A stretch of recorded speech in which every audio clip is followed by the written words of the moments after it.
안녕하세요. 어렸을 때부터 목표가 확실해서 정말 열심히 공부했어요. 그런 저를 부모님은 늘 자랑스럽게 여기셨고, 드디어 꿈을 이뤘을 땐 좋은 남편을 만나 결혼도 하게 되었죠. 평범한 게 최고 좋은 거라고 생각하며 행복에 젖어들어 살고 있었어요. 하지만 인생이란 참 많은 시련과 굴곡을 겪어야만 완성이 된다고 하죠. 저 역시 남편과의 행복한 결혼 생활을 꿈꾸던 찰나 아이가 생기지 않았고 임신 준비를 위해 일하는 것을 잠시 내려놓고 휴직하게 되었습니다. 그렇게 몸 관리에만 힘쓴 나날이었어요. 하지만 뜻대로 되지 않더군요. 모든 걸 내 뜻대로 될 수 있게 산다고 생각했는데 임신은 왜 이렇게 내 맘대로 되지 않던 건지 어느 하나 저에게 부담 주는 사람은 없었지만 주변에서 임신이 잘 되는 것을 보면서 걱정만이 앞섰던 지난 나날이었어요. 걱정하지 말라니까. 다 마음 편하게 가지면 없던 애도 생기니까 그렇게 조급해하지 마. 요즘엔 40이 넘어도 애만 잘 낳더라. 아, 그건 그렇고 원종이 오늘 결혼할 사람 데리고 온다는데 당신 저녁에 시간 되지? 가서 인사도 하면 좋을 것 같은데. 그럼 괜찮지. 도련님 드디어 장가 가시는구나. 어떤 여자 데려올지 너무 궁금했는데. 아무래도 며느리 되는 사람이니까 궁금하기도 하고 나랑 잘 맞았으면 좋겠다는 생각이야. 어머님도 진짜 좋아하시겠다. 아들 둘이 다 장가 갔으니 마음 편하실 거 아니야. 그렇지. 엄마가 뭐 싱글벙글이시지. 누가 됐든 간에 자식들 둘이나 장가 갔으니 엄마도 아마 한시름 놓으셨을 거야. 아버지 없이 홀로 이렇게 우리만 바라보고 사셨으니 말이야. 나 그럼 다녀올게. 이따 저녁에 엄마 내서 보자고. 자기 무리하지 말고 천천히 와. 알겠어. 자기 잘 다녀오고 내가 어머니한테 전화해서 그냥 이것저것 해가야겠다. 어머님 좀 쉬시게. 이따가 봐요.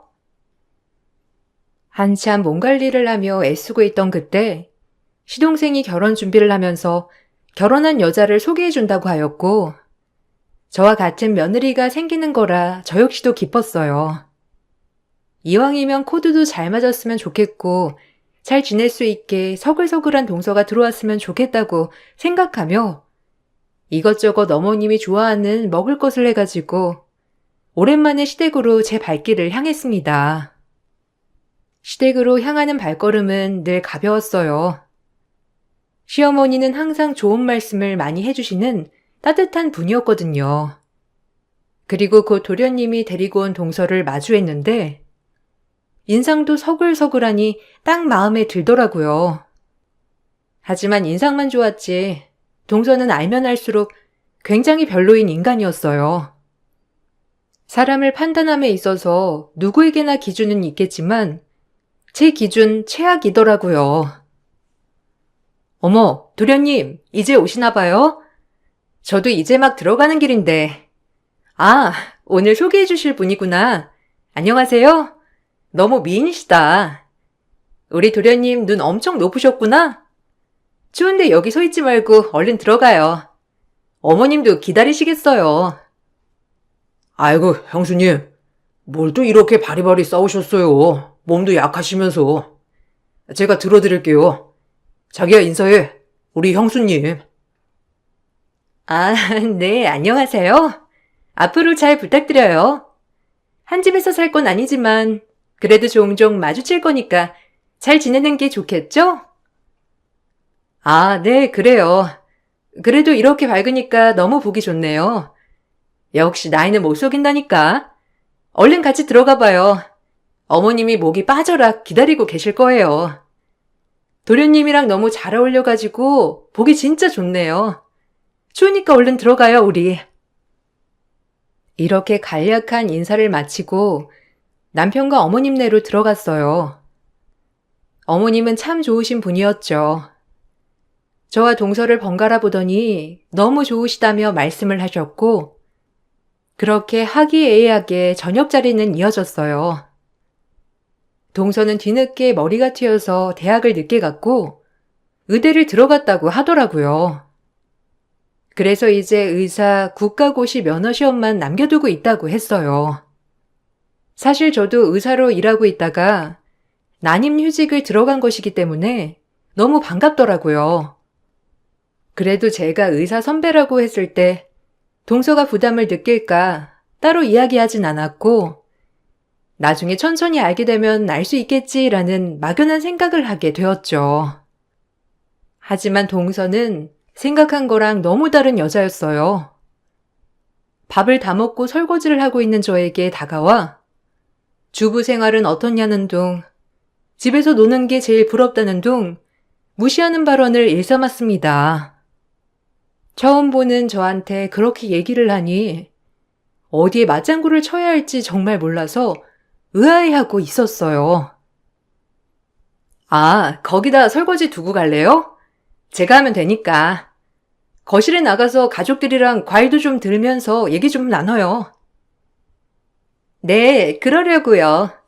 아, 근데 지금 집에서 쉬고 계신다는데 그럼 그냥 마냥 집에만 계시는 거예요? 너무 부럽다. 저도 그냥 집에서 마냥 놀고 싶은데. 그런 삶은 어떠려나 싶기도 하고요. 아무래도 형님이 잘 알겠죠? 아, 형님이라 부를게요. 어차피 결혼식 날짜도 잡았는데. 그리고 저 곧 국시 보면 의사 될 거니까 만약 어디 안 좋은 데 있음 진찰 받으러 한번 와보세요. 아, 그러죠. 끼리끼리 만나겠지만 도련님 진짜 좋은 사람이니까 잘 사시길 바랄게요. 아마 그럴 수 있을 거예요. 막상 도련님이 장가 간다고 하니까 제 마음도 이상해지고 참 시간이 이렇게 갔나 싶은 것이 신기하기도 하고 그렇네요. 어머나, 제 걱정을 왜 하세요? 전 어차피 의사인데 원종 씨가 저한테 잘해야죠. 의사인 제가 시집 와주는데 안 그래요? 아무래도 의사인 제가 평범한 남자한테 시집 간다고 하니까 친구들이랑 주변에서 좀 걱정 아닌 걱정을 하더라고요. 형님은 이런 기분 모르시죠? 하긴 몰라도 될 거예요. 은근 이런 게 피곤하거든요. 그래도 원종 씨 인품 보고 선택한 거니 후회는 안 하겠죠. 뒤늦게 공부머리가 튀어 아직 면허시험도 안 본 예비의사인 동서가 저렇게 얘기하니 손발이 오그라들었어요. 그래도 저 역시 의사가 되고 싶었던 그 간절함을 생각하면서 본인도 그러겠지라는 생각으로 애써 합리화를 시키게 되었죠. 그렇게 매끄럽지 못한 첫인상이 끝이 났고 동서는 의사면허 국가고시에서 시험을 당당히 통과했다고 하더군요. 시어머니도 매우 기뻐하시고 저 역시 그래도 집안의 경사이니 참 좋은 일이라 생각했어요. 예비 의사일 때도 고개가 빳빳했던 동서는 진짜 의사가 되자마자 더욱더 고개를 빳빳이 들고 다니더라고요. 처음엔 그런 모습들이 귀여웠습니다. 조금은 예의 없지만 말이에요. 직업이 사람을 만든다는 말을 어디서 들은 적이 있는데 참 의사치고 약간 경박스러운 것이 사실 제 스타일은 좀 아니었어요. 어머님, 저 의사 되니 좋으시죠? 의사 며느리면 주변에 자랑하기 좋잖아요. 저희 엄마 아빠는 신나셔가지고 동네에 플래카드 들고 자랑하시고 그러세요. 그래도 이렇게 어머님한테 자랑스러운 며느리가 되니 참 좋네요. 그래서 말인데 저희 엄마가 예물 어떤 거 해주실지 물어보시더라고요.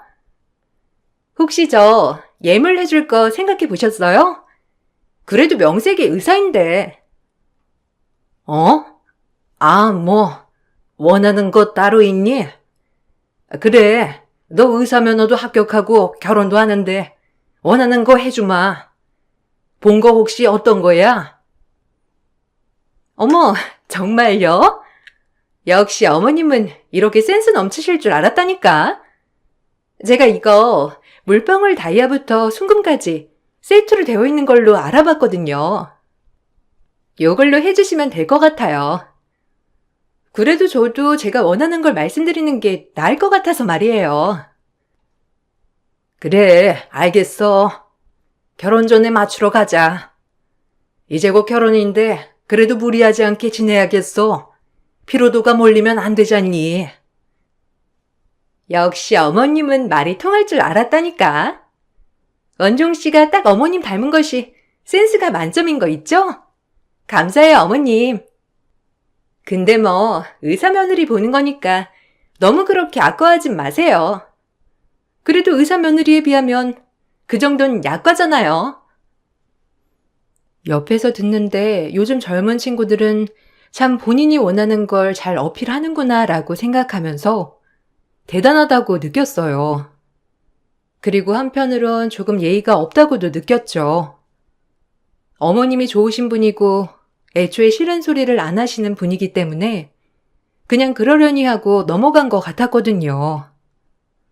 어머님이 그렇게 선물을 해주신다고 하자 저에게도 이번에 어떤 선물을 해줄 거냐는 둥 먼저 얘기하면서 알아서 해줄 건데 애초부터 저렇게 뭐 해줘라 하는 게 저는 당황스럽기만 했어요. 이게 MZ세대인가 싶기도 했고요. 형님은요? 어머님은 이렇게 예물해 주시기로 했는데 형님은 뭐 선물 없어요? 그래도 이 집에 의사 며느리 들어오는 건데 친구들이 다 놀래요. 저 이렇게밖에 대우 못 받고 시집 간다고 하면 형님은 집에만 계셔서 능력이 없으시려나? 무슨 말이 하고 싶은 거야, 동서? 원하는 선물이 있는 거야? 뭐 해줄 수 있지. 가족으로서 새 식구 맞이하는 건데. 근데 말끝마다 의사를 갖다 붙이면서 꼭 이 집에 이렇게 내가 들어왔으니 모든 걸 해놓아라 하는 격 같아서 기분이 언짢긴 하네.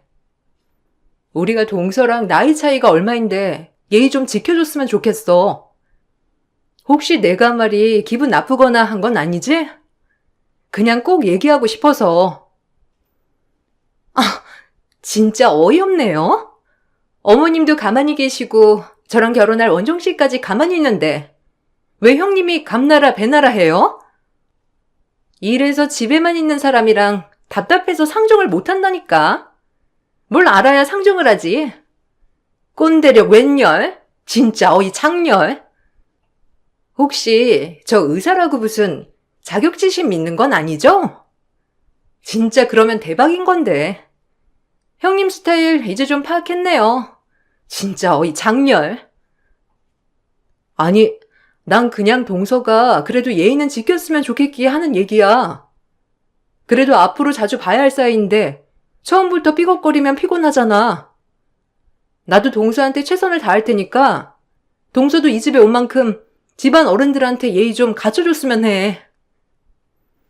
적반하장 동서의 태도에 저조차도 어이가 없었어요.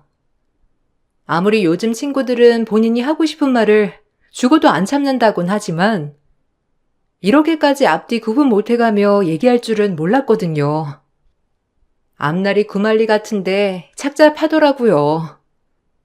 이런 사람이랑 한 식구가 된다는 게 걱정부터 앞서기 시작했으며 그래도 내가 데리고 살 게 아니니 그래 뭐 어쩌겠나 참아야지라는 생각을 가졌어요.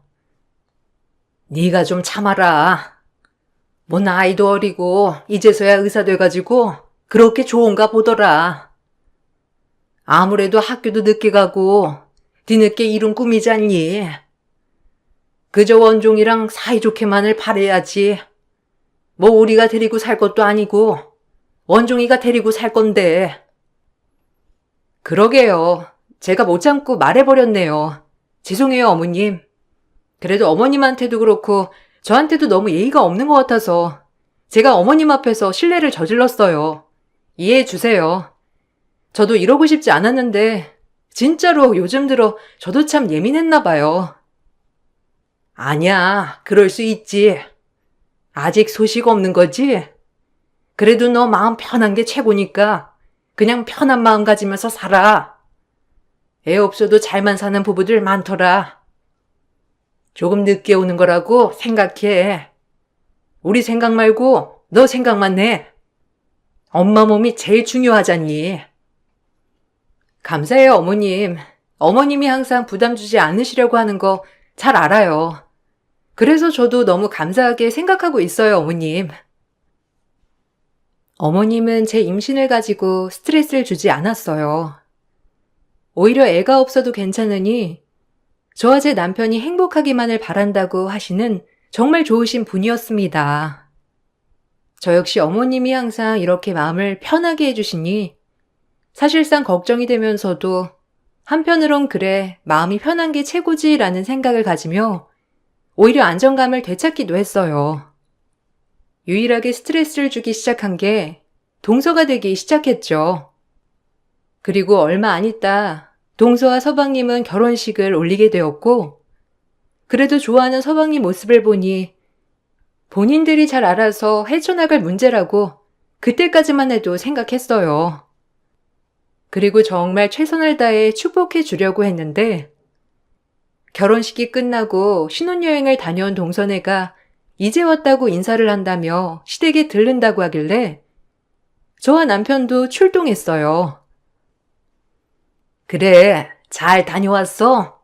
얼굴이 더 좋아졌네.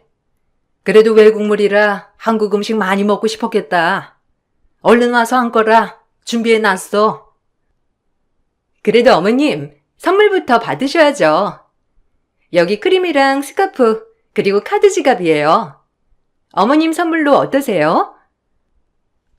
아유, 뭘 이런 걸 사왔어? 아유, 고맙다. 그래도 잘 쓰마. 여행하다가 내 생각 해주는 것만으로도 고맙네. 잘 쓸게. 아, 그리고 형님 건 죄송하지만 없거든요. 어머님은 외출도 많이 하시기도 하지만 형님은 집에만 계시잖아요. 그래서 뭐 살까 하다가 아무리 생각해도 집에서 쓸만한 걸 찾기가 힘들더라고요. 그러니까 그냥 이해해주세요. 주부가 다 그렇죠 뭐. 에이, 그래도 재수씨 너무하셨다. 이 사람 것도 하나 사주시지. 원종이 넌 뭐했냐? 너 영수 섭섭하겠다. 별거 아닌 걸로 참. 아, 죄송해요. 제가 미처 거기까지 생각을 못해가지고. 제가 원래 좀 무던하잖아요. 죄송해요, 형수님. 섭섭하시죠?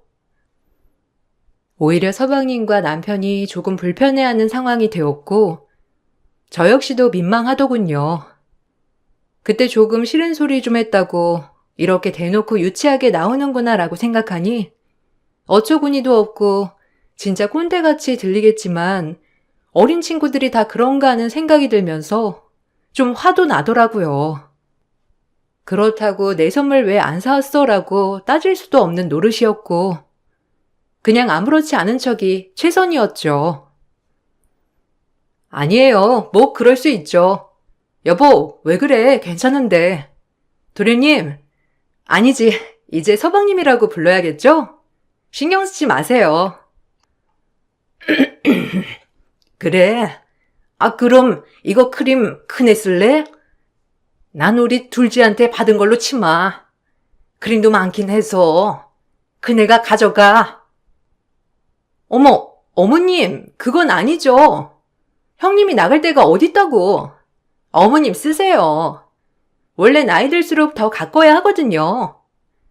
형님은 무슨 집에 있으면서 뭘 바라세요, 바라시길? 어머님도 집에 있는 건 마찬가지지만 그래도 어머님은 원래도 멋쟁이시니까. 그래, 잘했어. 뭐 선물 바라지도 안 하는 걸 뭐. 일단 앉아서 식사부터 하지. 배고프겠다. 외국 다녀왔길래 칼칼한 거 했어. 서방님 좋아하시는 갈치조림이랑 파전 좀 해봤어요. 동서도 이거 좋아할란가 모르겠네. 금방 내올게요. 앉아들 계세요. 속에서 부글부글 천불이 났지만 애써 참았어요. 나이 든 사람인 내가 참자라고 생각했고 선물을 받아서 맛이 아니라 그 태도가 너무 기분이 나쁘더라고요.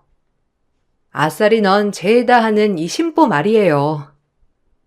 그날 좀 뭐라고 했다고 일부러 저러는 것 같아 유치하기도 했지만 그래도 꾹 참았습니다. 어른도 계시고 굳이 어린 친구와 싸우고 싶지 않았거든요. 제가 음식을 준비하고 있을 무렵 참고 참았던 것이 폭발하던 계기가 있었어요. 동서는 제 아픔을 건드리며 대수롭지 않게 말을 이어가는 거 아니겠어요? 이것만은 못 참겠더라고요. 대놓고 일부러 저 기분 나쁘라고 아예 긁는 느낌이었거든요. 이번엔 그래서 상대해 줄게라는 마음으로 듣게 되었죠. 얼마나 옆에서 조잘조잘 신경을 긁던지 너 어디 한번 끝까지 나 긁어봐라 하는 마음과 함께 화를 눌렀습니다. 형님, 요즘엔 딩크가 유행이라는데 형님도 아이 때문에 아무것도 안 하시는 거라면서요? 뭐 들으려고 한 건 아니고 지난번에 어머님이랑 하시는 얘기 잠깐 들었는데 뭐하러 그러세요? 하기엔 나이도 나이인지라 아이가 쉽게 생기진 않겠다. 동서, 무슨 말이 하고 싶은 거야? 그리고 갑자기? 나 동서랑 잘 지내고 싶어. 그러니까 말 좀 가려서 해줬으면 좋겠는데. 지난번에 내가 좀 뭐라고 했다고 지금 일어나 본데 그때 얘기를 어떻게 들었는지 모르겠네. 동서 정신 차리라고 한 얘기였는데. 가족이니까 더 할 수 있는 말 아닌가요? 요즘엔 임신율에 나이가 중요하긴 하잖아요. 형님은 노산 아니에요? 은근히 어머님도 기다리실 텐데. 그러다 제가 먼저 임신하면 어쩌시려고요? 하긴 전 아직 계획은 없어요. 바쁜 게 의사인데 뭐 의사가 임신할 시간이 있나요? 전 제 커리어가 정말 중요한 사람이기 때문에 아마 임신은 좀 뒤늦게 할 것 같으니 걱정 놓으세요. 설마 뭐 한 번에 되겠어요? 근데 의사 며느리에 임신까지 한 방에 된다고 하면 어머니 마음이 어떠실까요? 궁금하긴 하네요. 내가 동서 임신 계획까지 알 바 아니고 말 조심 좀 해. 나도 참는데 한계가 있으니까. 사람 아픔 후벼 파는 거 아니야. 그거 진짜 악랄하고 치졸한 거야. 동서가 어려서 지금 눈에 뵈는 게 없나 본데 후회하지 말고 말 가려서 해. 나중 되면 후회해도 소용없으니까. 제 말이 끝나자 동서는 깔깔대며 웃기 시작하더라고요.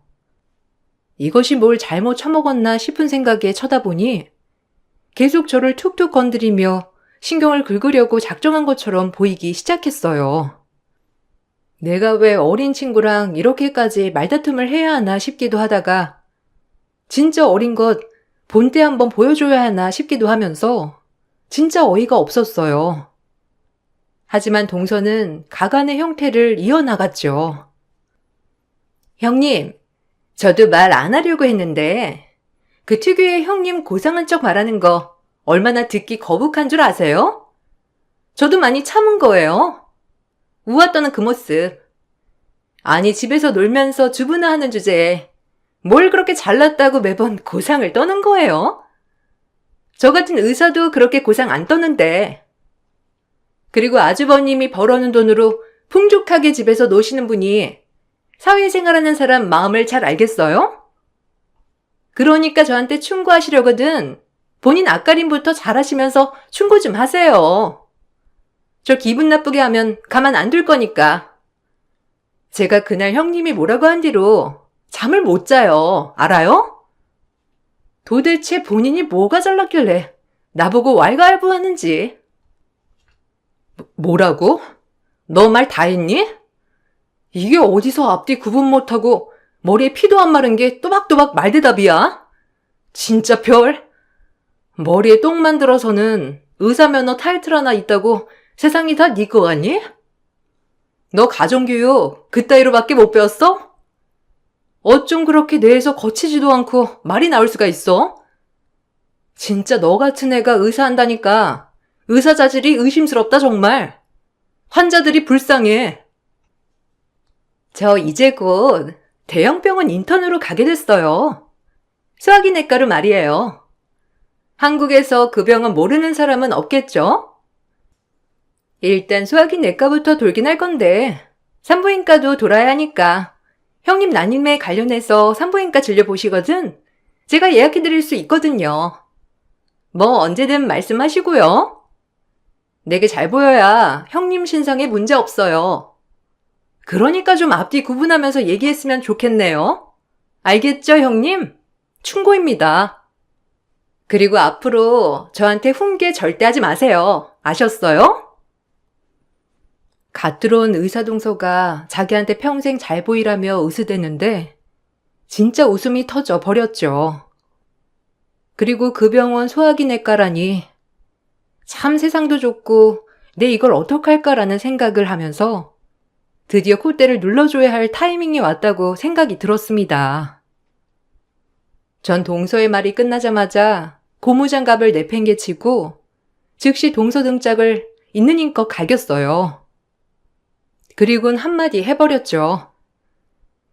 제가 한마디 하자 동서는 눈이 휘둥그레지며 그렇게 또박또박 말만 잘하던 인간이 말을 못 이어나가더라고요. 인턴아, 난 이 직속 교수야. 그 병원 소화기내과 지금은 휴직 중이고 너 어떡할래 이제? 당장 바짝 기지 못해? 무슨 형님이 의사라고요? 아니 원종 씨가 그런 말은 없었는데 지금 저한테 장난치시는 거죠? 무슨 형님이 의사를? 제 얘기가 끝나자마자 얼굴이 사색이 되어서는 이 여자가 무슨 말을 하는 건가 싶은 표정으로 절 쳐다보더라고요. 하지만 제가 음식을 준비하러 들어간 지가 꽤 돼도 거실에 나오지 않자 기다리던 시어머니는 주방 뒤에서 저희 얘기를 하나하나 다 듣고 계셨더라고요. 그리고 정말 화가 났는지 동서의 뺨을 날려버렸어요. 언제나 온화하고 심성이 고왔던 어머님이 노발대발 난리가 난 것이에요. 그대로 시어머니의 풀스윙에 동서는 나가 떨어져 버렸고 나가 떨어진 상태에서도 정신을 못 차렸는지 그저 어이없어 하기만 했어요. 이 못된 것 같으니라고 다 들었다. 아무리 어리고 철이 없어도 그렇지. 그렇게 뒤에서 사람한테 막말하면 좋으냐? 그리고 고작 인턴 주제에 뭐가 그렇게 잘난 직업이라고 사람을 걸핏하면 무시해? 아주 보자 하니까 내가 참을 수가 없어. 네 형님이 너보다 한참 아래로 보여? 네 형님은 지금 대학병원 교수야. 알겠어?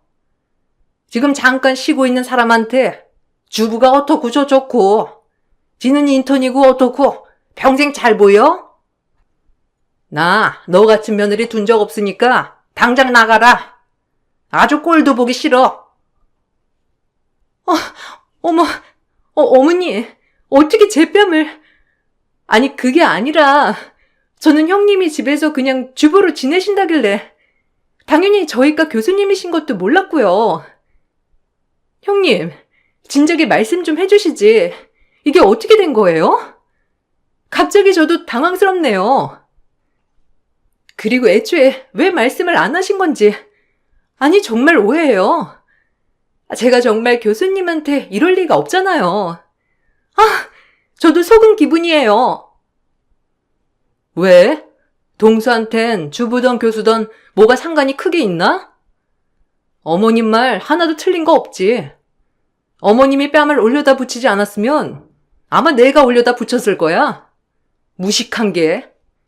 이런 마인드로 무슨 사람 생명을 살린다고. 너라네 잘 알겠다 아주. 병원에서나 집에서나 너 같은 건 사회의 악이야. 알아?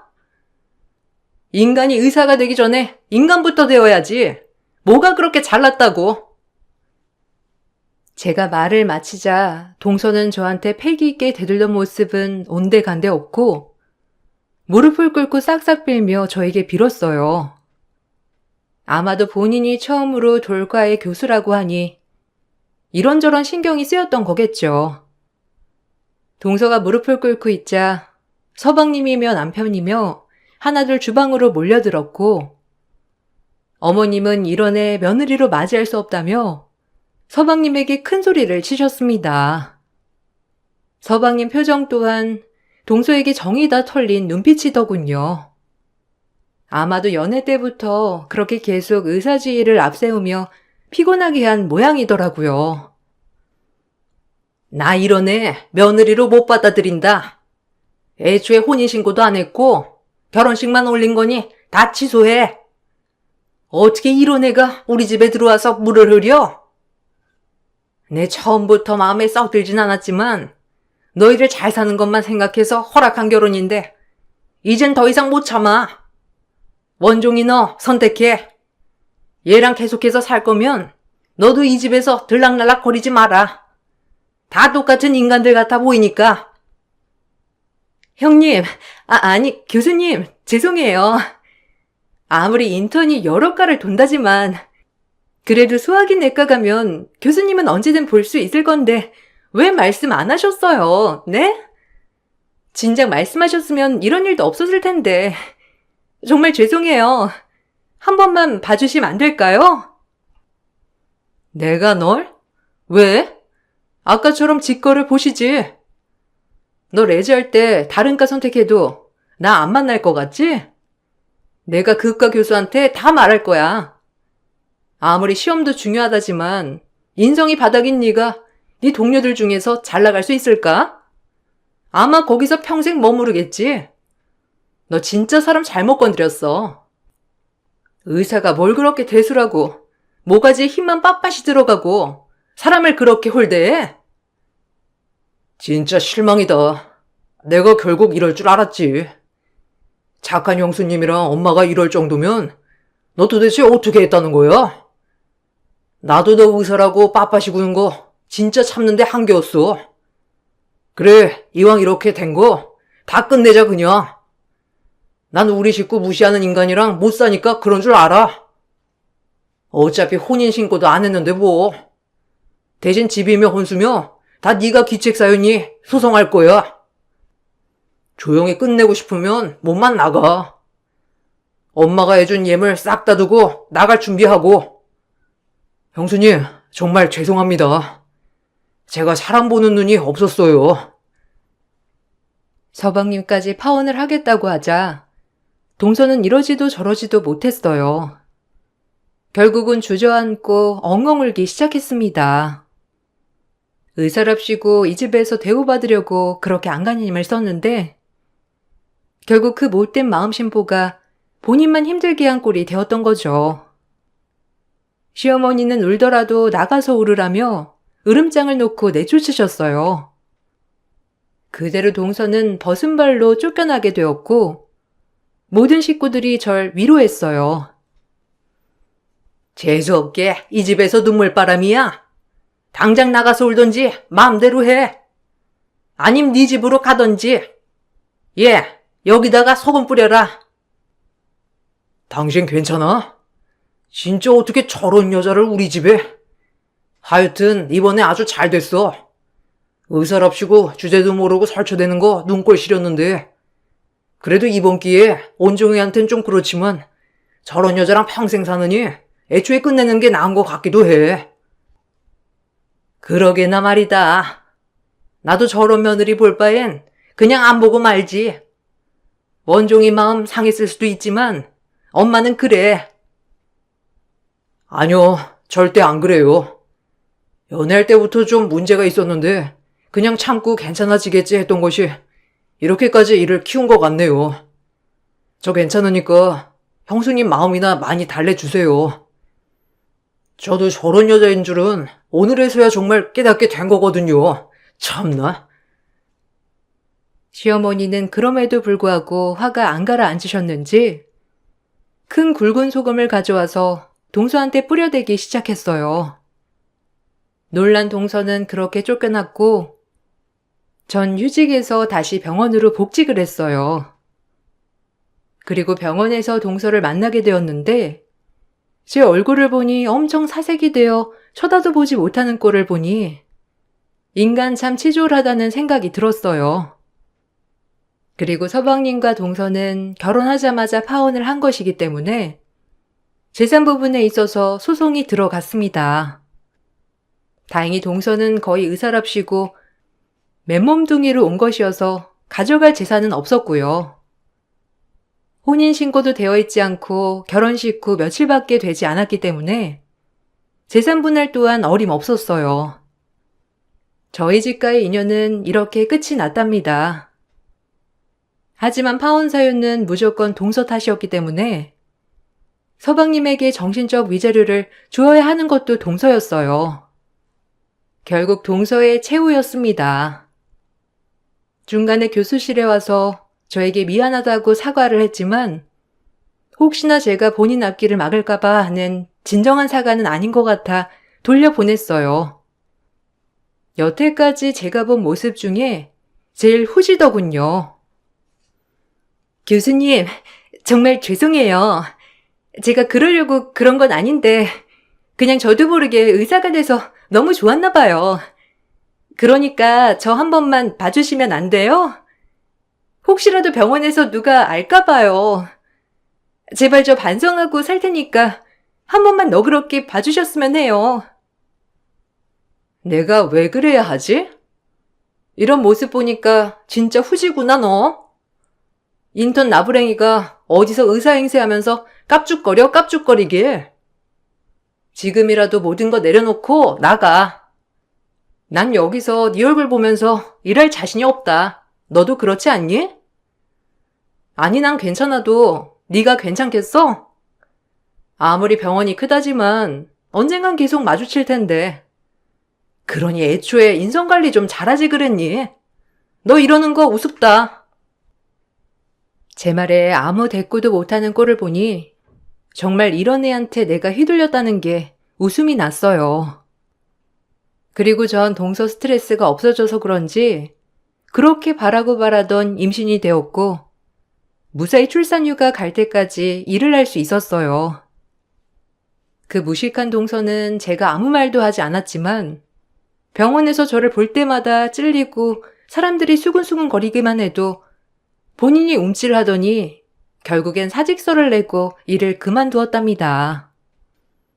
마음 같아선 제가 저런 인성을 가진 의사를 잘라버리고 싶었지만 그건 교수 권한이 아니기에 어쩔 수 없었죠. 하지만 제발저리듯 나가준 덕분에 병원에서 그 얼굴 안 보니 살 것 같았어요. 군뱅이 앞에서 주름 잡다가 되려 옴짝달싹 못하게 된 동서. 이런 경우를 보고 정말 사람은 말조심을 해야 할 것 같다고 많이 느껴요.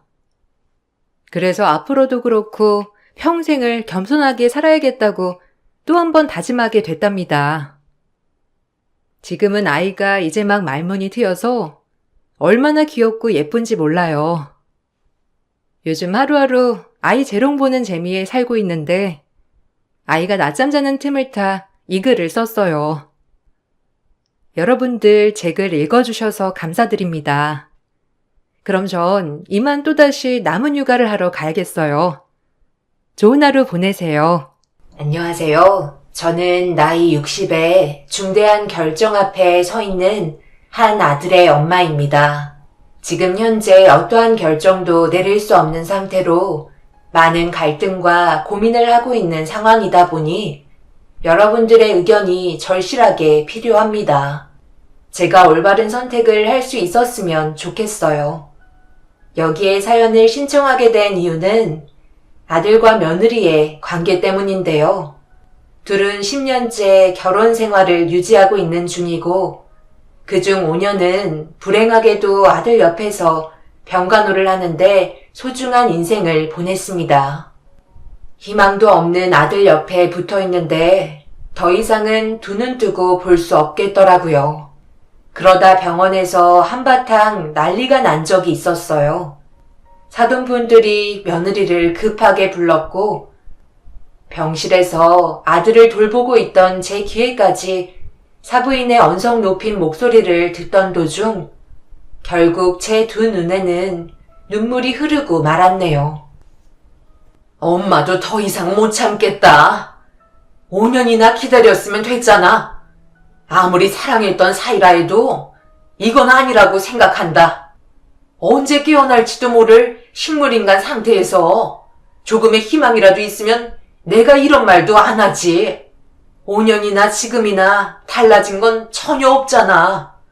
그런데 그걸 언제까지 지켜보고 있으라는 거야? 엄마가 이렇게까지 화를 내는 이유 너도 잘 알고 있지? 엄마 마음 모르는 거 아니에요. 그렇다고 이대로 등 돌릴 순 없잖아요.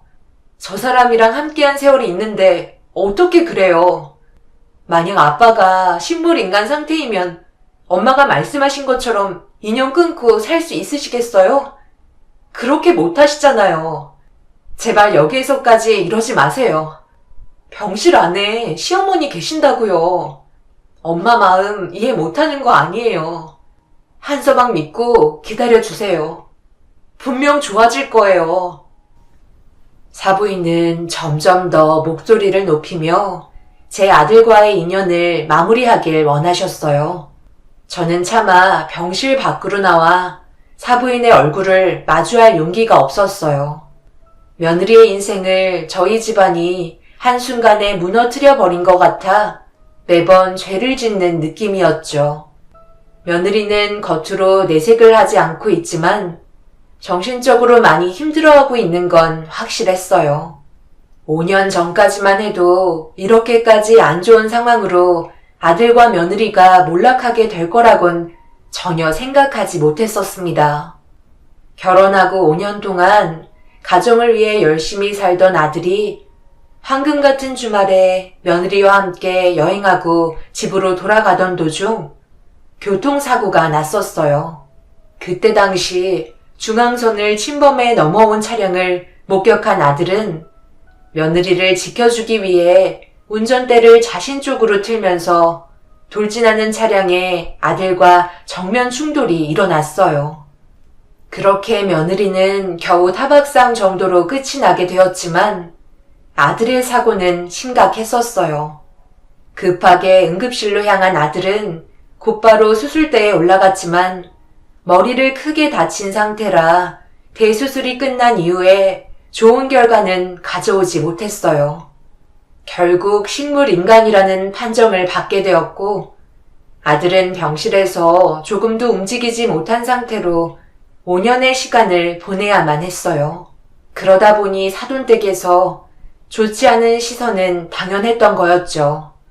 저도 5년의 시간 동안 아들 옆에서 병간호하는 게 많이 지쳐 있었는데 며느리는 언제나 한결같이 정성껏 아들을 간호해줬어요. 하지만 저도 더 이상 며느리를 붙잡을 수 없을 것 같아 한바탕 난리를 치신 사부인이 댁으로 돌아가신 뒤 병실로 들어온 며느리와 진지한 대화를 이어나갔습니다. 예, 아가, 우리 이제 그만할까? 그동안 많이 생각해봤는데 우리 아들이 언제 깨어날지 기약도 없는 상태에서 너를 계속 붙잡고 있는 것도 내 마음이 편한 건 아니란다. 매일 내 아들 옆에서 평간호해주는 모습을 봤을 때 처음엔 고마웠지만 지금은 죄를 짓는 것 같은 마음을 떨쳐낼 수 없어서 소용이 너를 그만 놔주기로 결정하게 되었다. 그동안 정말 고생 많았다. 어머님, 갑자기 그게 무슨 말씀이세요? 왜 그런 생각을 하시는지 저는 이해를 못하겠어요.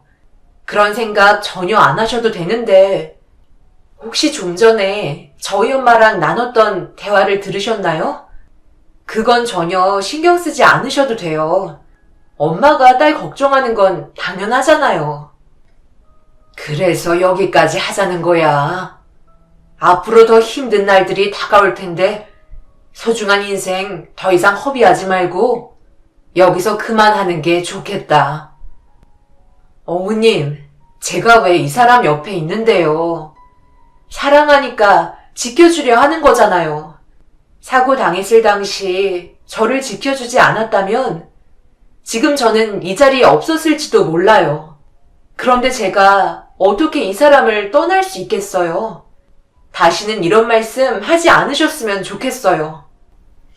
며느리는 많이 당황했는지 할 말을 잃은 듯 당황스러운 표정을 보였지만 제가 하는 말을 들으려 하지 않았고 깨어날 수 있다는 희망을 가지고 진심으로 제 아들을 보살펴 주었습니다.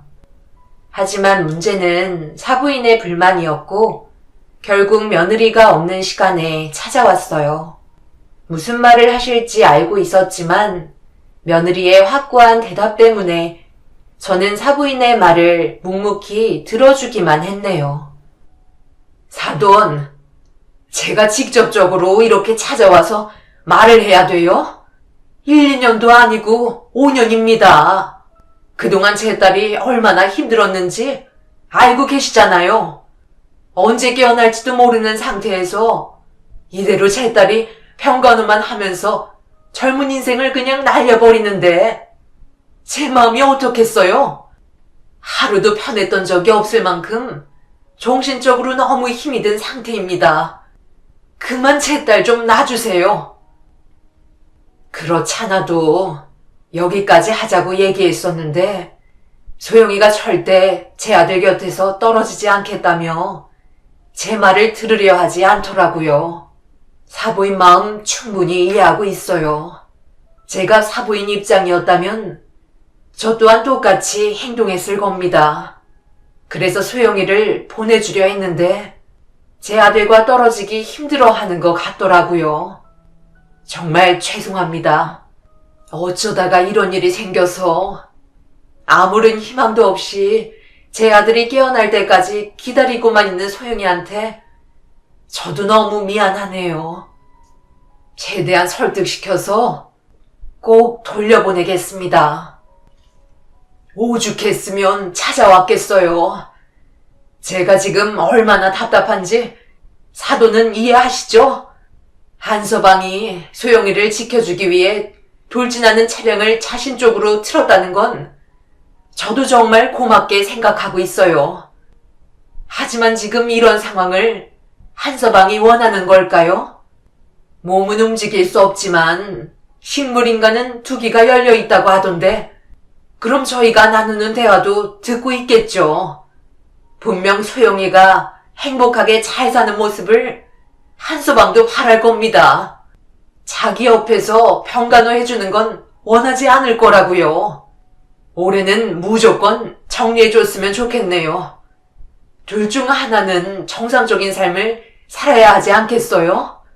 당연히 제 딸이 사지 멀쩡하니까 다른 인연 찾아 행복한 가정을 꾸렸으면 좋겠네요. 그럼 사돈께서 제 딸을 보내주실 거라 믿고 기다리고 있겠습니다. 오랜 시간 걸리지 않겠죠? 사부인은 며느리가 원래의 자리로 돌아오길 간절히 바라고 있었습니다. 저도 똑같은 의견과 입장이었기 때문에 사부인의 부탁을 들어주겠다며 최대한 서둘러 평범한 생활을 할 수 있게 설득시키겠다고 흥분한 사부인을 안심시켜 드렸어요. 사부인은 저와 긴 대화를 주고받은 뒤 시계를 쳐다봤어요. 곧 며느리가 퇴근 시간이기 때문에 병실에 온 걸 밝히고 싶지 않으셨는지 자리에서 일어나 급하게 인사를 나눈 뒤 사부인은 그렇게 돌아가셨습니다. 그리고 잠시 뒤 며느리가 숨을 헐떡이며 병실 문을 열고 들어왔어요. 알고 보니 제가 고생하고 있을까봐 그게 죄송스러워서 뛰어왔다며 예상하지 못한 대답에 좀 전에 있었던 사부인과의 대화가 갑자기 떠올라 결국 그 자리에서 눈물을 흘리고 말았어요.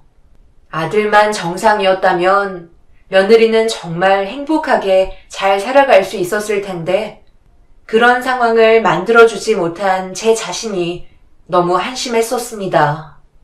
그렇게 아들 옆에서 열심을 보이며 지극정성으로 돌봐주고 있었는데 며느리가 갑자기 헛구역질을 하며 급하게 화장실로 뛰어갔어요. 너무 갑작스럽게 일어난 돌발 상황이라 당황스러운 모습을 보이면서 다시 병실로 들어온 며느리에게 무슨 일이 있냐고 물어본 순간 도저히 믿을 수 없는 결과에 경악을 하면서 며느리를 멍하니 바라만 볼 수밖에 없었습니다. 뭐라고? 그게 정말 사실이야? 어떻게 이런 일이? 정말 내 아들의 아이를 가졌다고? 소영아, 너는 내 아들과 결혼하기 전부터 자궁수술을 했었다며.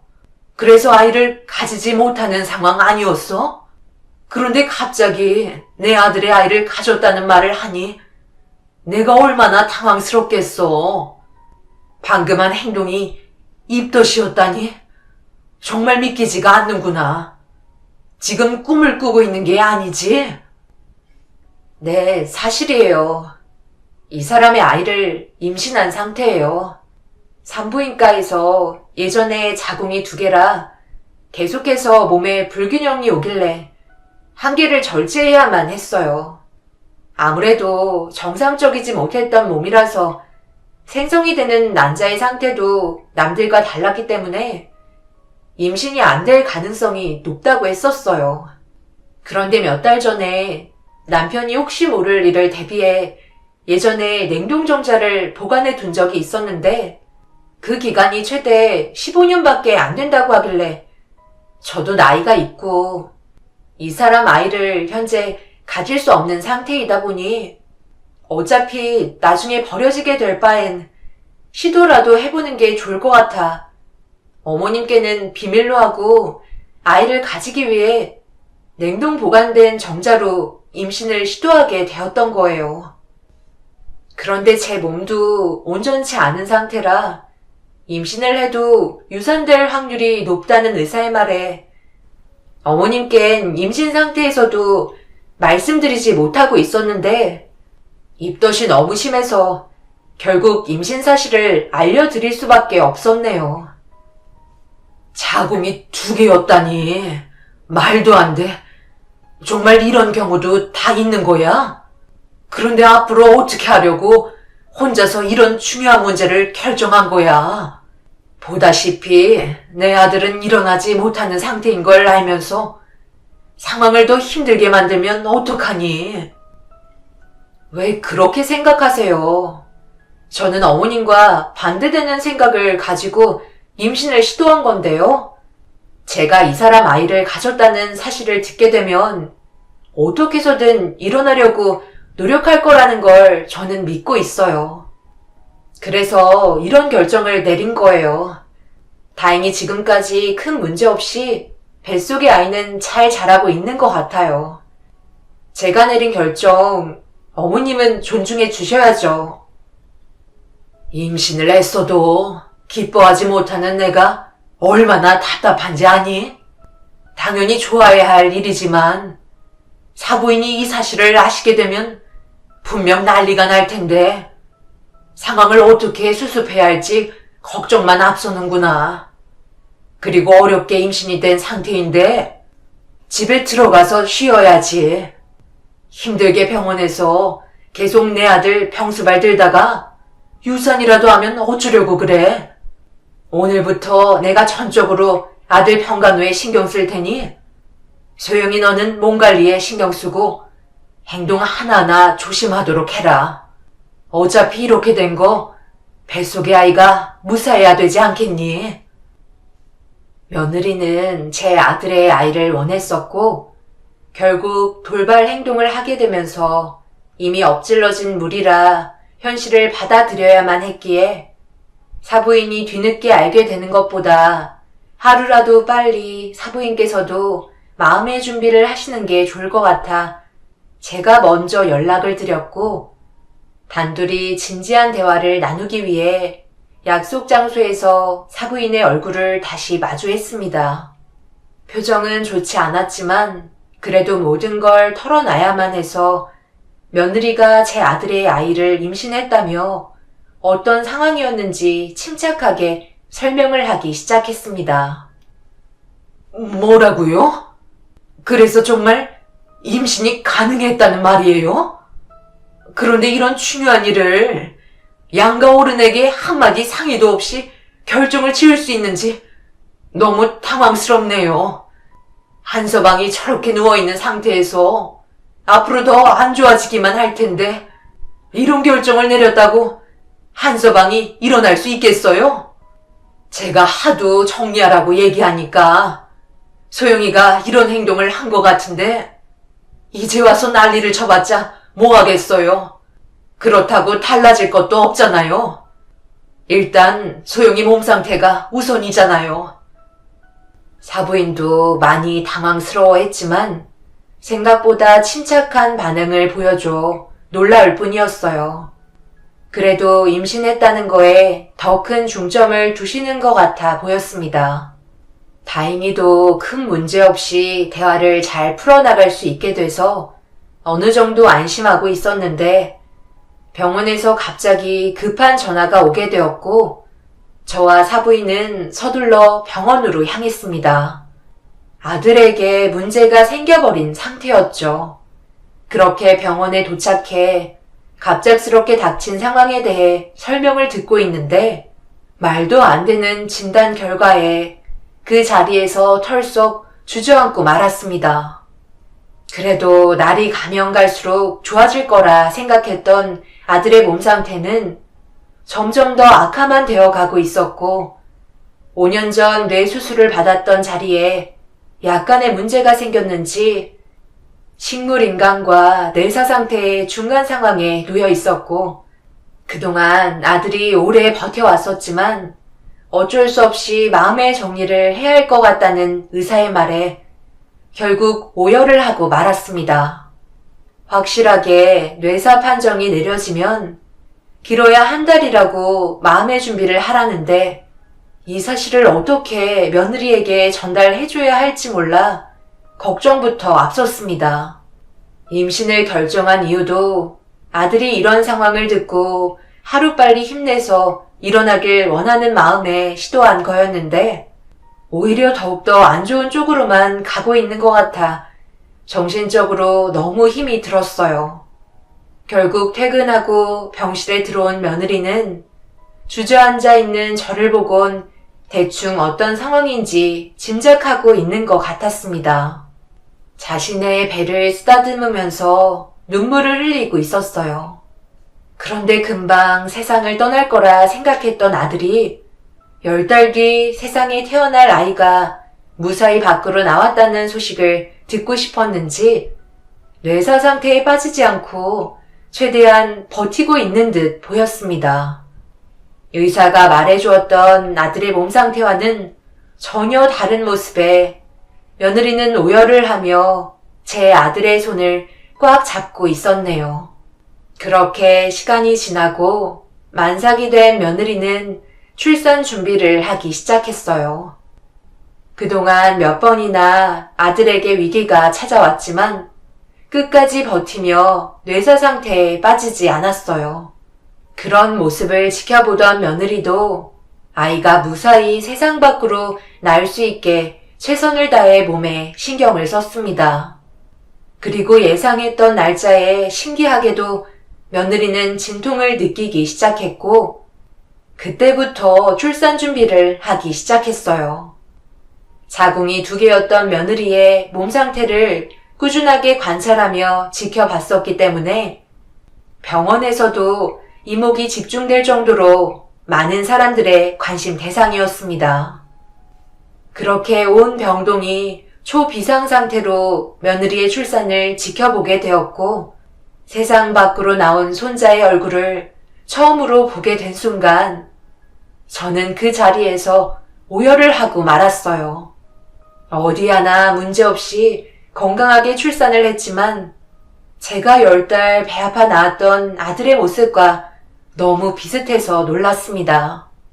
그렇게 모두의 축복을 받고 태어난 아이는 며느리의 산후조리가 끝남과 동시에 제 아들의 품에 안겨질 수 있었어요.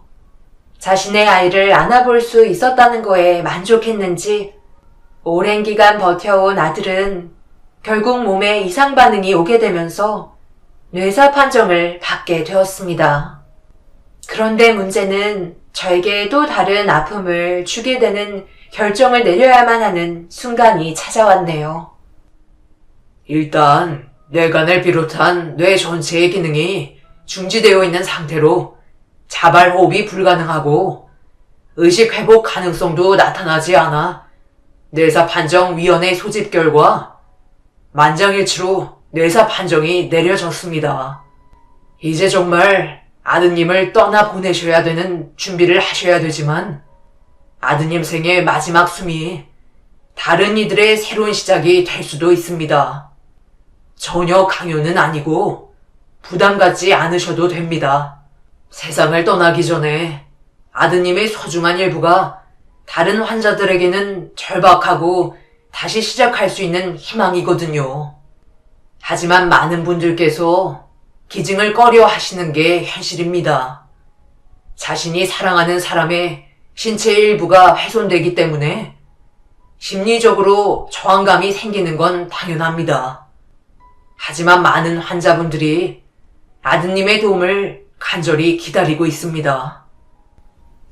아들이 뇌사 판정을 받게 된 이후 의사는 여러 가지 안내사항을 알려주었고 그에 따른 고민에 빠져있는 상태입니다. 지금으로부터 약 2주 정도의 시간이 주어진다고 하네요. 그 기간 안에 제 아들이 많은 사람들에게 도움을 주고 세상을 떠나게 되는지 아니면 신체의 일부가 훼손되지 않고 온전한 모습으로 장례를 치러야 할지 저에게 선택 권한이 남아있는 상황입니다. 며느리도 이 부분에 대해서는 입을 닫고 있는 상태예요. 그만큼 혼란스러운 건 마찬가지인 듯 합니다. 며느리는 그동안 사랑했었던 배우자를 떠나보내야만 한다는 슬픔 때문에 어떠한 결정을 내린다는 게 사실상 어려운 것 같아 보였어요. 그런데 어제 아들 손을 잡고 눈물을 흘리고 있는 저에게 조심스럽게 다가와 제 손을 잡아준 며느리가 입을 열었습니다. 어머님, 지금 많이 힘드신 거 저도 알아요. 저 또한 이 사람을 떠나보내야 한다는 게 너무 마음이 아프거든요. 당장이라도 눈을 뜨고 일어날 것만 같은데 당연히 현실을 받아들이기가 너무 힘들죠. 그래도 저희 5년 넘게 이 사람과 함께하는 동안 어느 정도 마음의 준비는 하고 있었잖아요. 저도 지금 많이 혼란스러운 상황이에요. 하지만 이 사람의 도움으로 많은 분들이 새 삶을 살아갈 수 있다는 건 그 또한 축복 아닐까요? 살아있다는 걸 감사하게 생각하며 남은 인생 행복하게 열심히 살아갈 텐데 이런 사실을 제 아이가 나중에 커서 알게 된다면 그것 또한 자랑스럽게 생각할 것 같아요. 그래, 나도 충분히 많은 생각을 하고 있긴 하지만 내 아들의 신체가 훼손된다는 게 너무 마음이 아프구나. 너도 앞으로 아이를 키우다 보면 알게 되겠지만 그동안 어디 하나 다치지 않게 정말 소중히 키웠던 내 자식의 몸에 손을 댄다는 게 아무리 눈을 감는다 해도 쉬운 결정은 아닌 것 같아.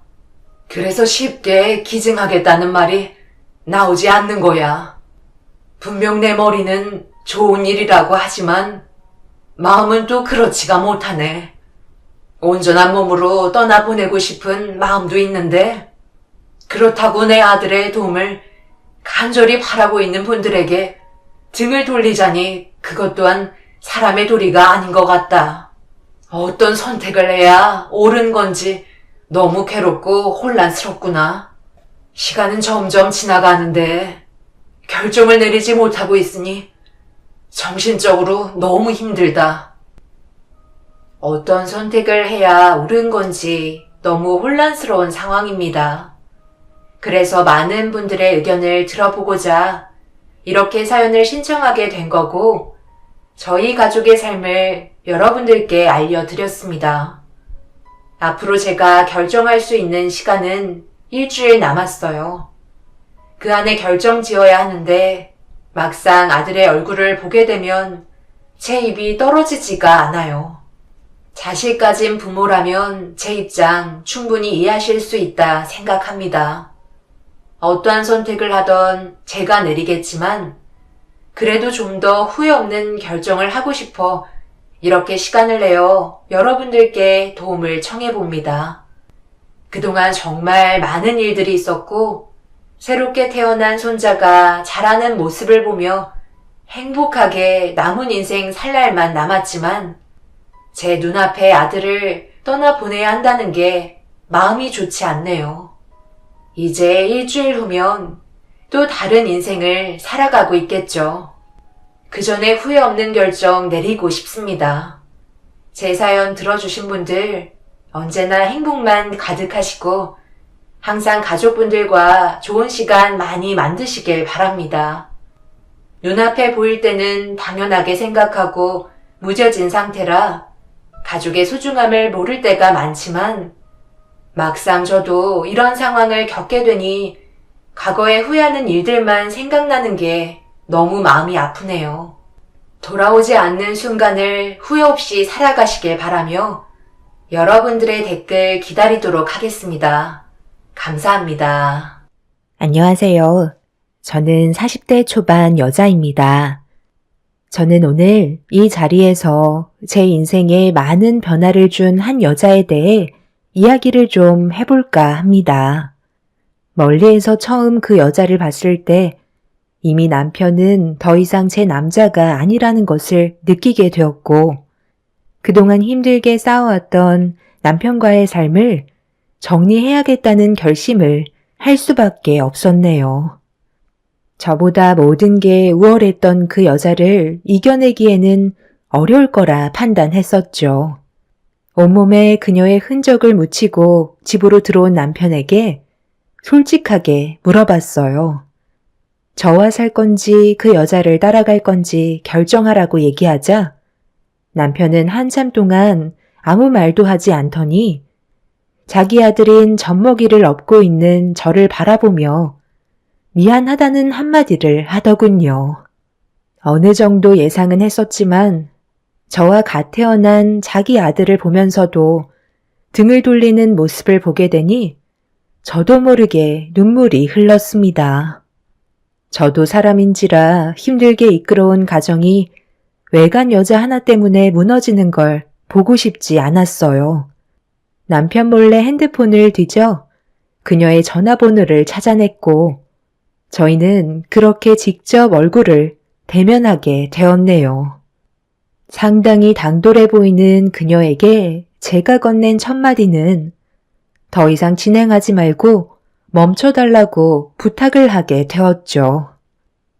그쪽이 지금 하는 행동은 인간으로서 해선 안 될 짓이라는 걸 모르지 않을 텐데 이제 그만 여기서 멈춰줬으면 좋겠어요.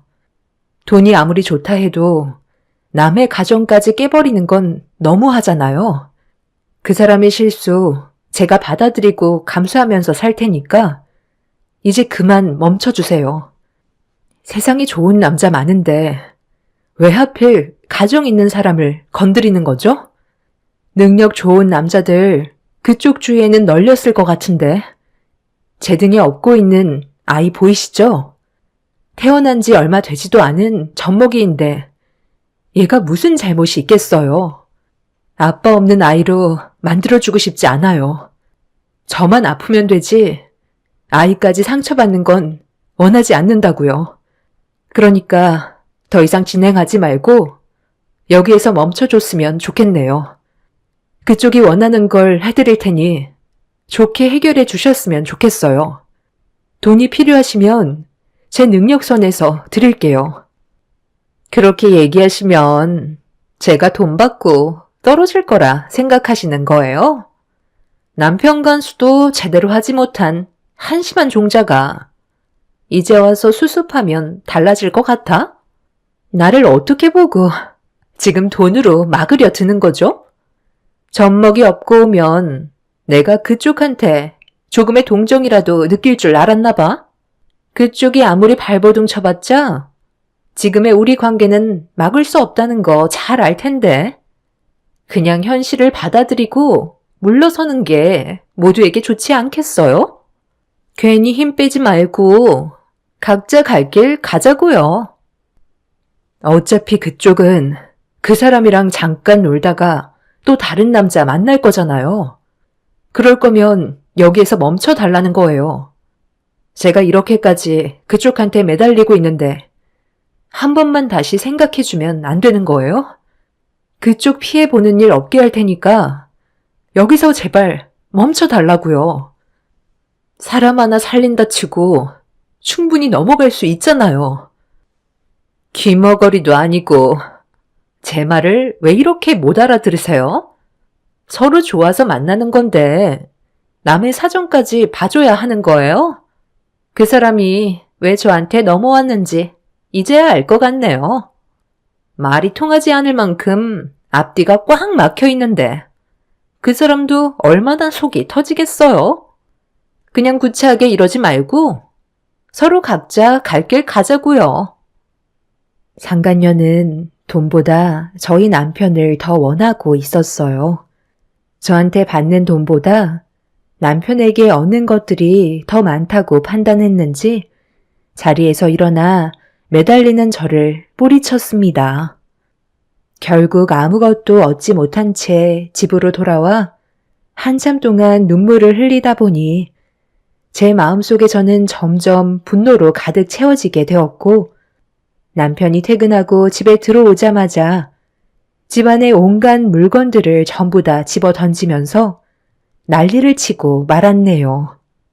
남편은 저와 상간녀가 단둘이 만났다는 걸 알고 있었는지 제 얼굴에 이혼 서류를 던져 버렸고 남편은 이미 상간녀와 살림을 차리겠다며 저와의 삶을 정리하려고 확실하게 마음을 정리한 듯 보였습니다. 엄청난 배신감에 결국 폭발을 하고 말았네요. 당신이 그 여자와 살림을 차린다고 달라질 게 있을 줄 알아? 결국 나처럼 당신도 버림받게 되어 있다고. 그리고 우리 사이에 태어난 아이는 어쩌고. 그런 거 일일이 하나씩 따지고 생각했다면 내가 당신한테 이혼 서류를 던졌을 것 같아? 내가 자고 있는 사이에 감히 핸드폰을 뒤져서 그 사람의 전화번호를 알아내? 돈까지 쥐어준다는 말까지 했었다며? 어차피 당신이랑 내가 이혼할 거 알면서 구차하게 꼭 그런 식으로 행동을 했어야 돼? 그럼 눈앞에서 당신이 다른 여자한테 가겠다고 하는데 그냥 그걸 두 눈 뜨고 지켜보라는 거야?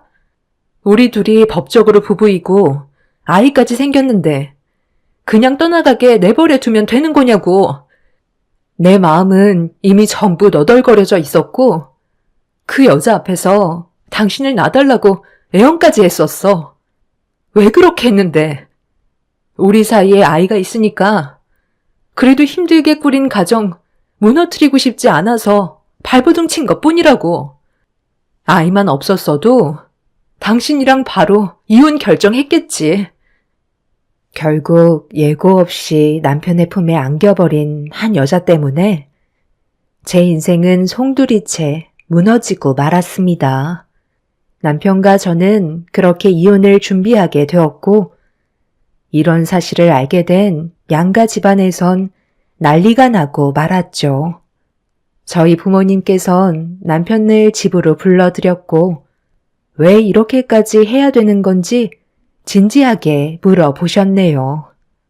남편은 제가 아닌 상간녀를 택하겠다는 말을 거침없이 꺼내면서 저에게는 미련이 없다고 새로 만난 여자에게 더 많은 사랑을 받고 있다며 저희 부모님께도 엄청난 상처를 주고 말았습니다. 묵묵히 듣고 있던 아빠는 앞으로 있게 될 일들에 대해 후회하지 않겠냐며 다시 한번 기회를 주었지만 남편은 거절을 하고 말았네요. 아버님, 저도 이제 예전의 제가 아닙니다. 상당히 많이 달라졌다고요. 예전처럼 아버님 구두발만 쳐다보던 사이가 아니란 말이에요. 아직도 아버님 뒷모습만 쳐다보며 살아왔던 놈으로 생각하시는 건 아니시죠?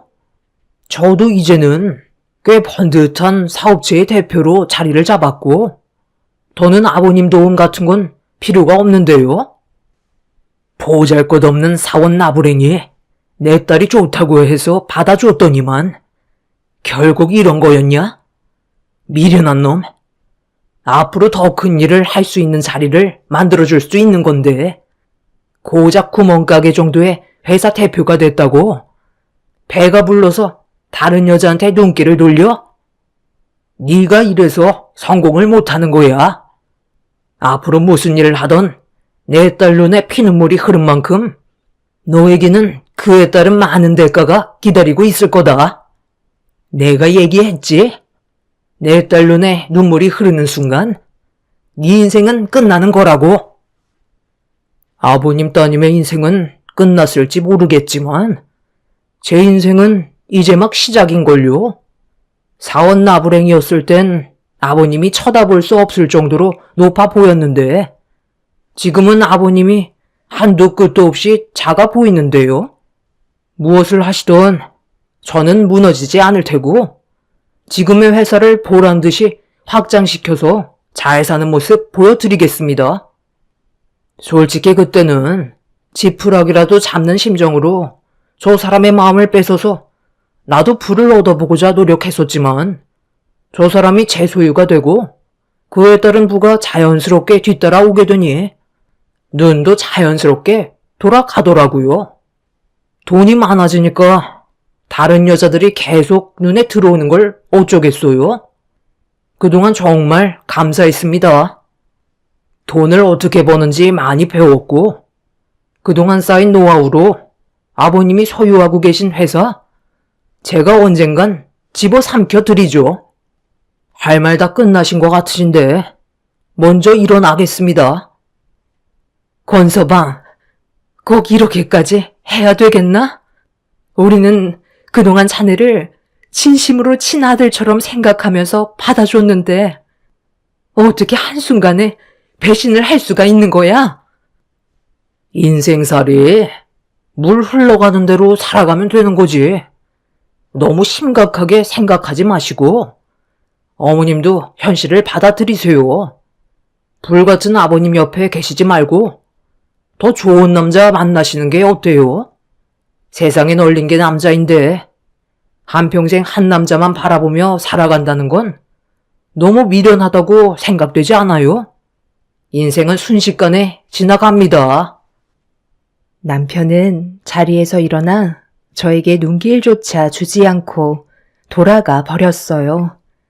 부모님은 상간녀의 치마폭에 쌓여서 빠져나오지 못하는 남편을 보며 가슴을 치셨고 아빠는 결국 혈압이 오르셨는지 쓰러지게 되셨네요. 저는 아빠 회사에서 일손을 도와주고 있었는데 어느 날 회사에 신입사원이 들어왔었고 저와 자주 마주치게 되는 일이 많았어요. 신입사원이라 모든 서툰 모습이 눈에 띄어 제가 가르쳐줄 수 있는 것들은 알려주었고 여러 가지로 조언도 해주면서 비슷한 나이라 어느새 가까워지게 되었는데 시간이 지나다 보니 서로의 감정에 변화가 생기면서 연인 사이로 발전하게 되었죠. 부모님께선 항상 저에게 하셨던 말씀 중에 하나가 제가 마음에 들어하는 사람이 있다면 아무것도 따지지 않고 그 사람의 인간성 하나만 보겠다는 말을 하셨어요. 한마디로 조건이 중요하다는 건 아니었죠. 그런데 회사에 저와 그 사람이 연애하고 있다는 소문이 퍼지게 되면서 아빠는 남편을 불러 저를 진심으로 사랑하고 있는지 물어보았고 저와 평생 함께하고 싶다는 확고한 마음을 보여주자 아빠는 그 사람의 조건을 따지지 않고 저를 사랑하고 있다는 거 하나로 결혼을 허락해 주셨습니다.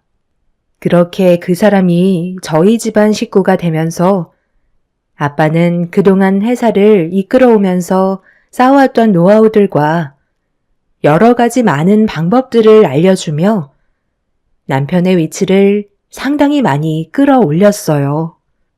아빠를 따라갈 수 있을지 걱정이 되지 않을 만큼 남편은 정말 많은 시간 동안 인정받기 위해 노력을 하며 더 높은 곳을 바라봤었죠. 그런 남편이 너무 자랑스러웠고 저희 부모님께서도 만족해 하셨는데 남편은 속으로 다른 마음을 품으며 살아왔던 거였네요. 그리고 시간이 지난 뒤 남편이 따로 회사를 차리게 되면서 좋은 성과를 거두게 되었고 아빠는 남편의 회사가 더 크게 성장할 수 있도록 많은 것들을 지원해 주셨습니다. 그런 고마움을 남편은 당연하게 생각하며 더 많은 것들을 요구했지만 아빠는 친아들처럼 생각해 주시면서 필요한 것들을 충족시켜 주셨습니다. 아빠가 바라시는 건 뒤에서 아낌없이 지원을 해주는 만큼 남편이 저에게 잘하길 바라셨어요.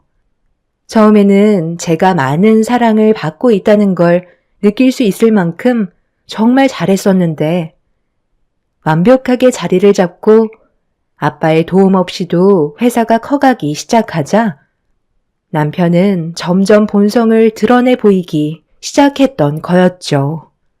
결국 그동안 참아왔던 자신의 진짜 모습이 방출되면서 제가 아닌 다른 여자에게 눈길을 돌렸고 결국 저희 가족은 남편에 대한 배신의 아픔만 남겨진 채 그 사람과의 인연을 끊어내고 말았습니다.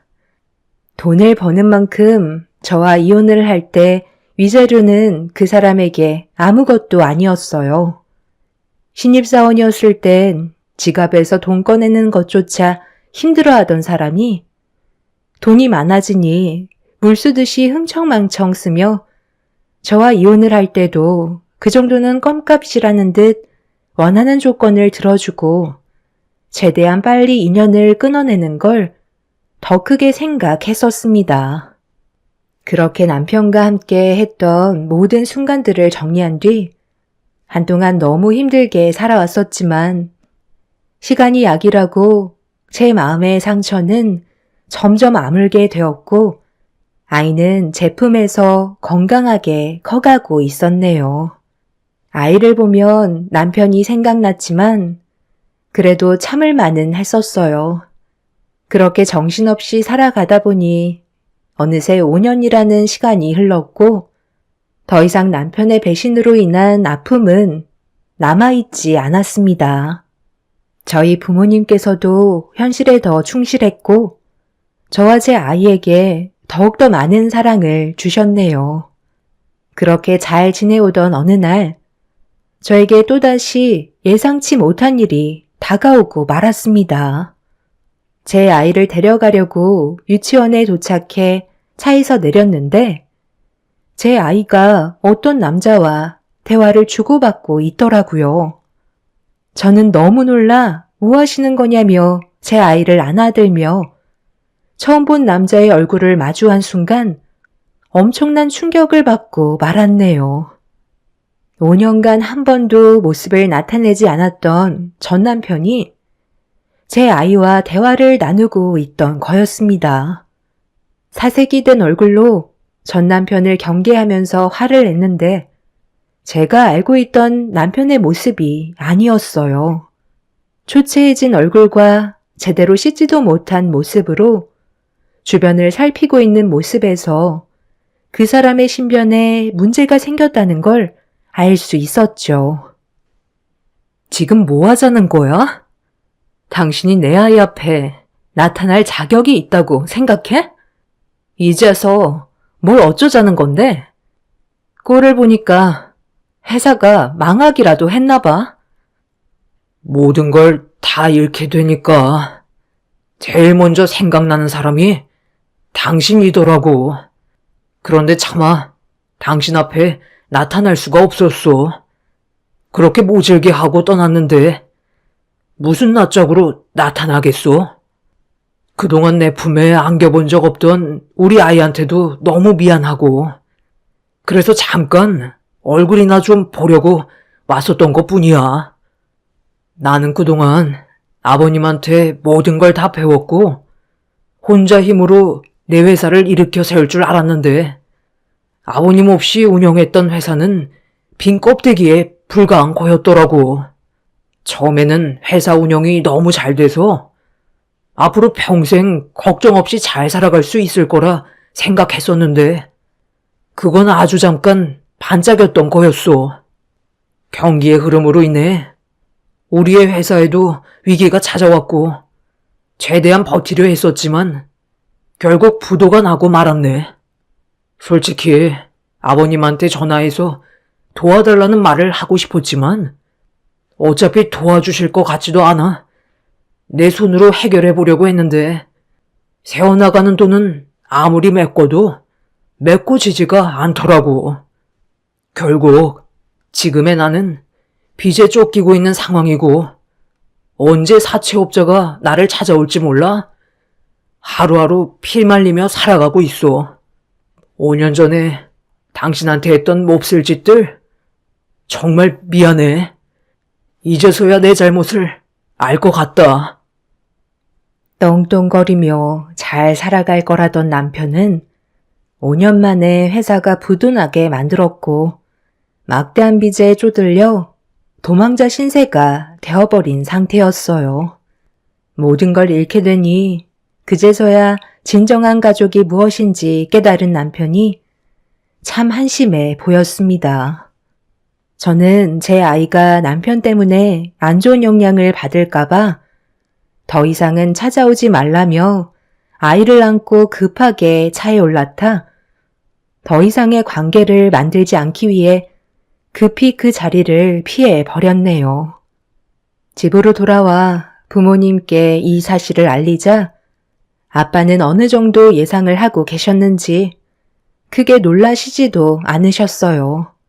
엄마는 그 사람과 엮이는 게 좋을 것 같지 않다면서 괜히 저희 가족한테 또 다른 피해가 생길까봐 유치원을 다른 곳으로 알아봤고 그렇게 이혼을 한 전 남편과는 더 이상 엮이지 않았습니다.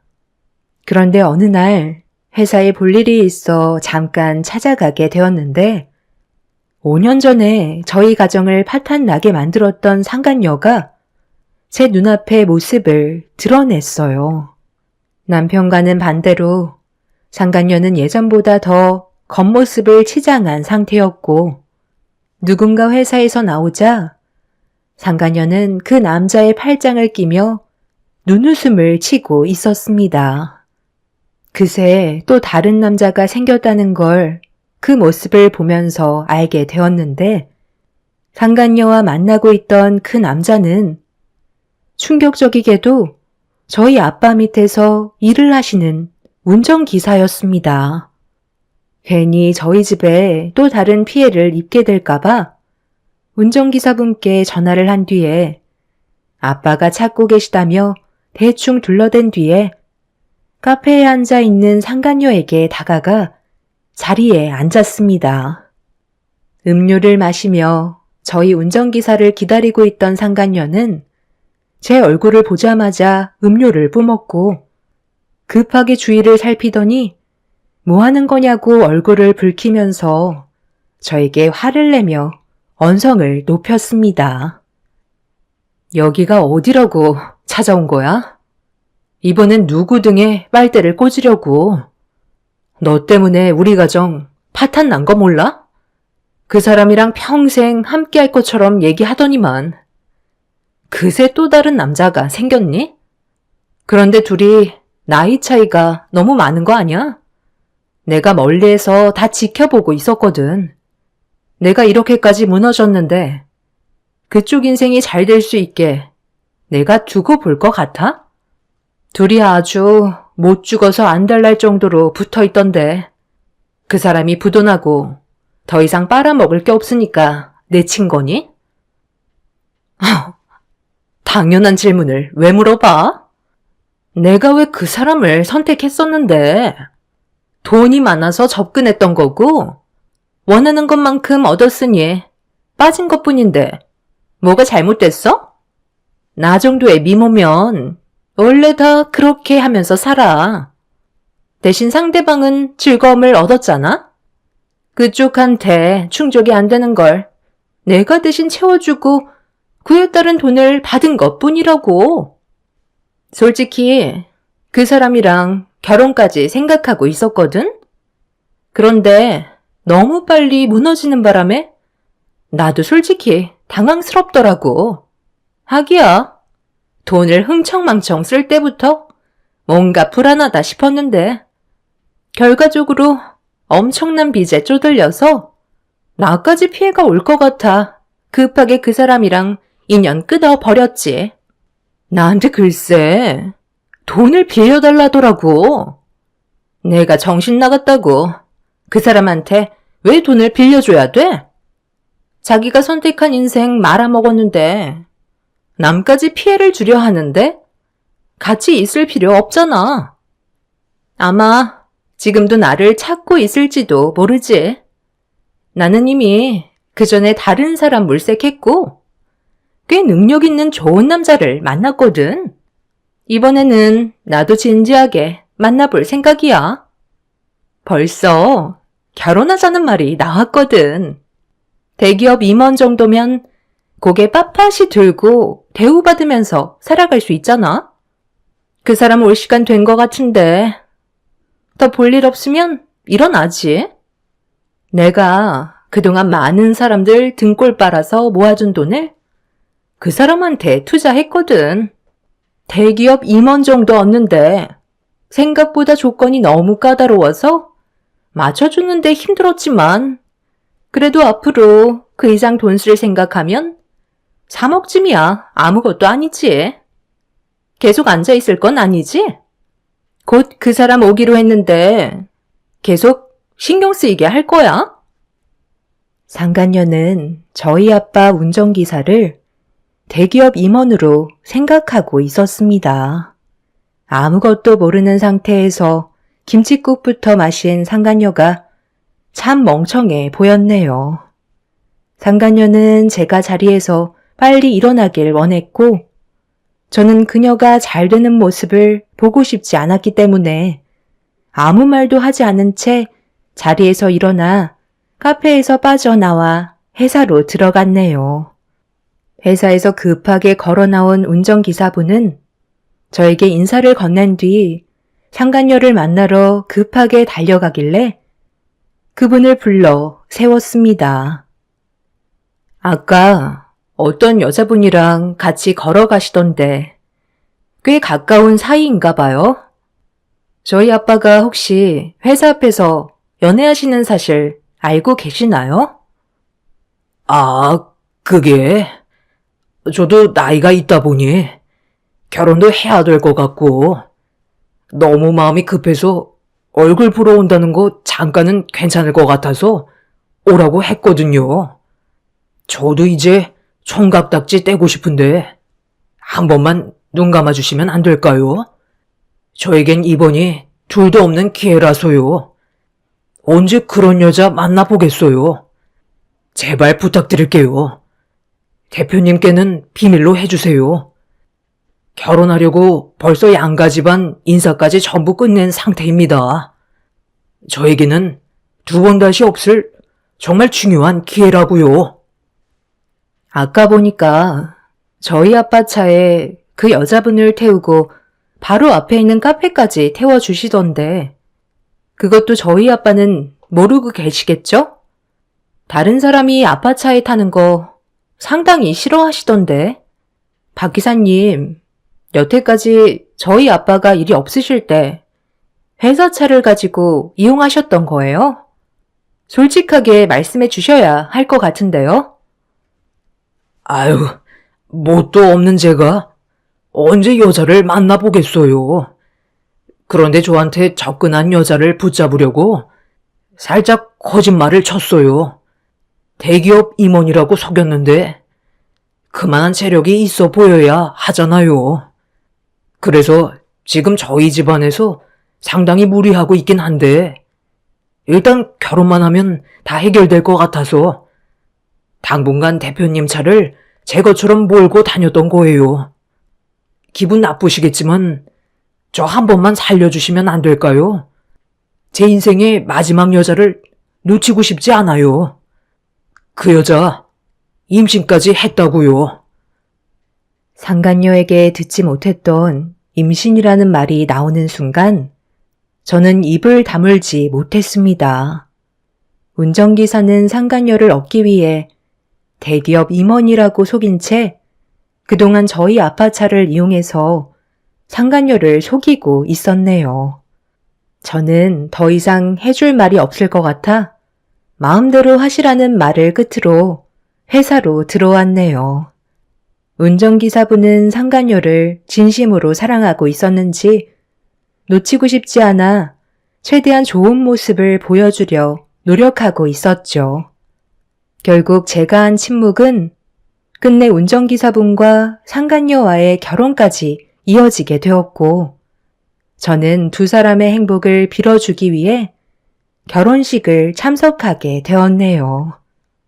저희 부모님은 이미 제가 모든 걸 사전에 다 알려드렸기 때문에 결혼식장에 참석하지 않으셨어요.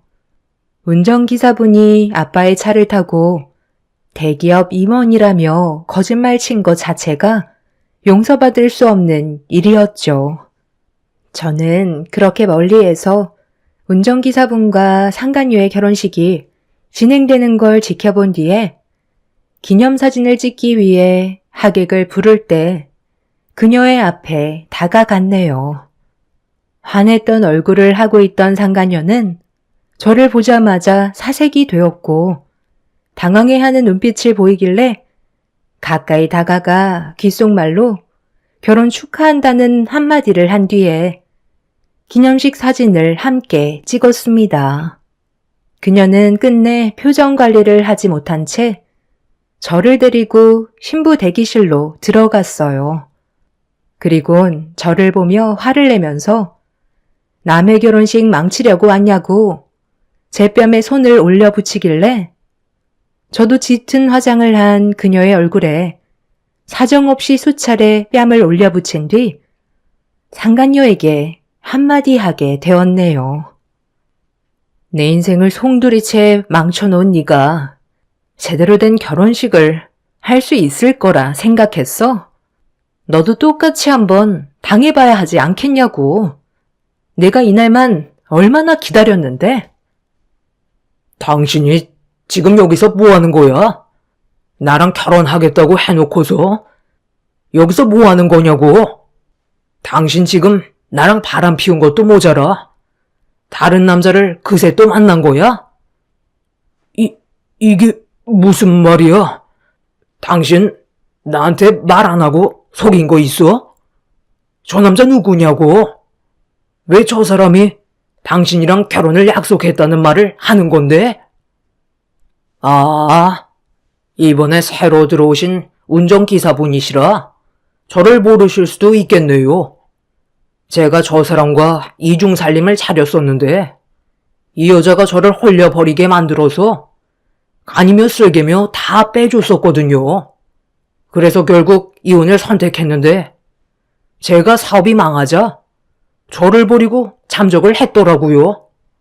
그런데 여기에서 이러고 있을 거라곤 정말 상상도 못했네.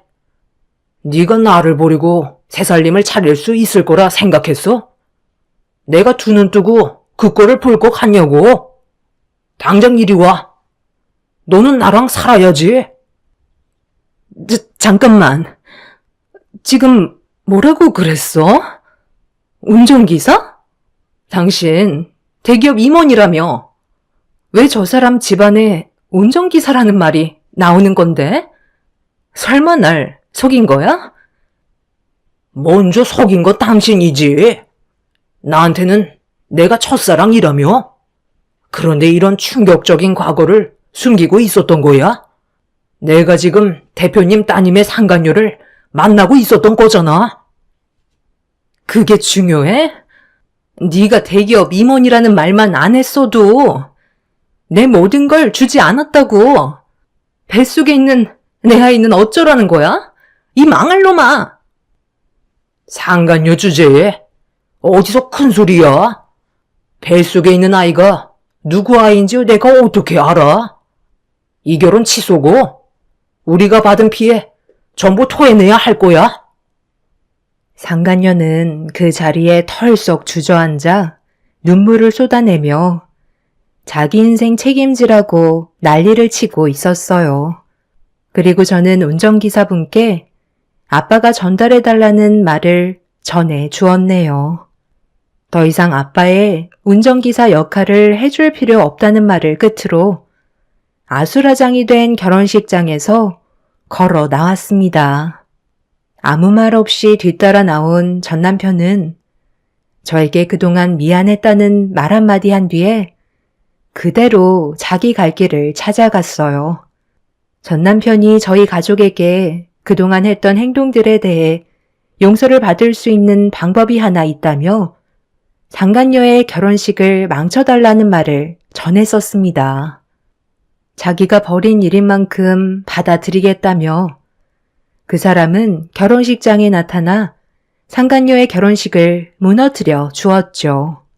결국 상간녀는 아무것도 얻지 못한 채 운전기사분의 아이를 가진 채 남은 인생을 살아가게 되었네요. 두 사람이 속고 속이면서 자신들이 원하는 걸 가지려다가 결국 둘 다 무너지면서 인생의 나락으로 떨어지고 말았습니다. 그날이 있고 난 이후 저도 어느 정도는 마음이 좀 후련하네요. 앞으로 저희 가족의 삶에 좋은 일만 생겼으면 좋겠습니다. 제 사연 들어주신 분들 감사합니다.